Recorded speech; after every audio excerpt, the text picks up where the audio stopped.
Non intende lasciare il suo incarico di assessore regionale con delega al territorio e ambiente l'agrigentina Mariella Lobello, che insieme ai 3 colleghi Bianchi, Scilabra e Bartolotta, nominati dal PD, non hanno accettato l'ultimatum del segretario Lupo di dimettersi dal loro incarico.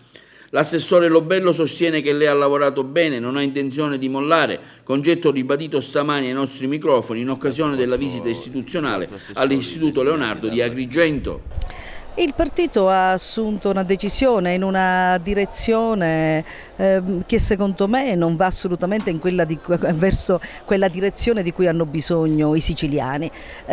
Non hanno parlato di programma, hanno parlato semplicemente di un momento in cui era necessario un rafforzamento. Questo rafforzamento poi alla fine realizzando una ipotesi che il rafforzamento passava attraverso l'inserimento di alcuni assessori, ma per la verità anche di alcuni nomi, quindi non un deficit rispetto ad alcune politiche, quindi non lacune rispetto ad alcuni punti del programma che non si riusciva a realizzare, ma invece azioni di altro tipo.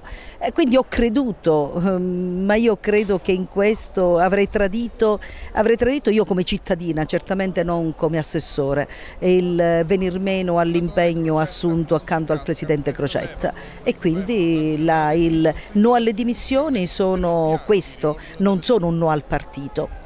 I no alle dimissioni sono invece un contributo al programma che il PD si è dato con il suo Presidente Crocetta. Credo che ancora ci sia tanto da fare e piuttosto che gettare la spugna per ragioni assolutamente incomprensibili, come incomprensibili risultano alla maggior parte dei siciliani, per un futuro che per la verità insomma non mi sembra che nella volontà della direzione del partito vada in questa direzione. Ecco, molti si dicono c'è una possibilità di ricucire, si cercano nuove maggioranze, ci sono stati già appelli di seguire l'esempio di Roma, di larghe intese. Secondo lei, ecco, quale sarà la strada del futuro politico di Crocetta e della sua giunta, chiaramente?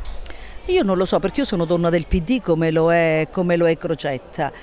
Secondo me questo governo, certo che ci sono margini per ricucire, mi pare assolutamente, si deve ricucire, lo strappo va assolutamente ricucito, non può essere altrimenti, e deve essere fatto con il PD di cui io sono esponente. Il PD è il mio partito e certamente non credo che possa essere una direzione anche con quei voti a determinare un indirizzo rispetto al quale però non può essere la conseguenza il dire che chi non si dimette è fuori dal partito. Insomma, mi sembra davvero un po' troppo. A decidere chi è fuori dal partito lo decide la volontà politica di una direzione, ma poi dovrebbero esserci fatti conseguenti che non si realizzeranno mai. Sono e sarò del PD.